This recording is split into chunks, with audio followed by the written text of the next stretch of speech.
रात्रीच्या जेवणामध्ये पोळी, भाजी, भाकरी बनवायचा कंटाळा आला असेल तर कोथिंबीरपासून बनणारा झटपट असा पदार्थ नक्कीच एकदा बनवून बघा. कोथिंबीर स्वच्छ निवडून घेतली, बारीक-बारीक चिरून घेतली, एका भांड्यामध्ये काढून घेतली. बारीक चिरलेला कांदा, लाल तिखट, हळद पावडर, धणे पावडर, जिरे पावडर आणि नंतर मिरचीचा ठेचा, चवीपुरतं मीठ घालून कोथिंबीरमध्ये छान असं मिक्स करून घेतलं.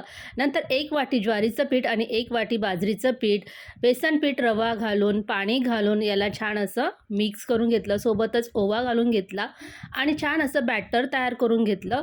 तयार झालेल्या पिठापासून आपण न थापता थालीपीठ बनवणार आहोत. त्यासाठी तवा गरम करून घेतला, त्यावरती तेल घातलं, तीळ घातले आणि तयार केलेलं बॅटर घालून गोलाकार पसरून दोन्ही बाजूनी खमंग होईपर्यंत भाजून घेतलं. तर इथे आपलं झटपट कोथिंबीरचं चटपटीत आणि चविष्ट असं थालीपीठ तयार झालं.